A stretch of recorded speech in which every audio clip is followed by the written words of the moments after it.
narrative of Arthur Gordon Pym of Nantucket, written by Edgar Allan Poe. We learn the story of 4 sailors who survived the sinking of their ship and were forced to eat a shipboy called Richard Parker. Poe claimed that this story was based on real-life events, but this wasn't actually the case. 46 years after the book was written, an actual boat did sink, and the members of the crew who were saved recounted how they had eaten a shipboy called Richard Parker. This led to rumors that the famous American writer had owned a time machine.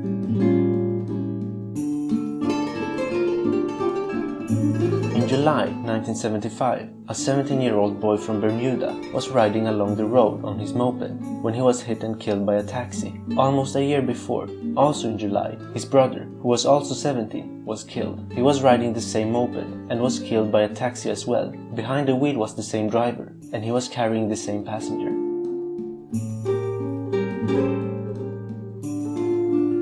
One of the first people who lost their life during the construction of the Hoover Dam was George Tierney, who died on December 20, 1922, when carrying out preparatory work. The last person to die during the construction was Patrick Tierney, George's son. He also died on December 20.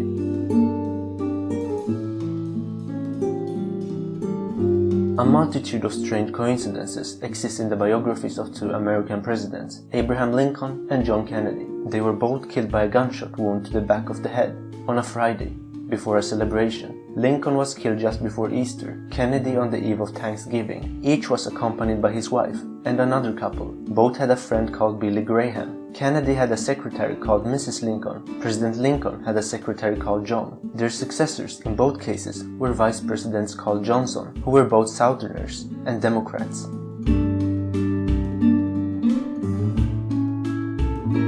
A luxury liner crosses the Atlantic and hits an iceberg. There aren't enough lifeboats for everyone on board, and more than half the passengers and crew perish in the freezing water. This is obviously the tragic story of the Titanic, but it was also the plot of the novel Futility, published in 1898, 14 years before the real-life liner sank. Although it was touted as being unsinkable, it strikes an iceberg and sinks. In another bizarre twist, the fictional ship was called Titan. In the book, the month of the wreck was April, same as in the real event. Months after the Titanic sank, a tramp steamer was traveling through the foggy Atlantic with only a young boy on watch. It came into his head that it had been thereabout that the Titanic had sunk, and he was suddenly terrified by the thought of the name of his ship, the Titanian. Panic-stricken, he sounded the warning. The ship stopped, just in time. A huge iceberg loomed out of the fog directly in their path. The Titanian was saved.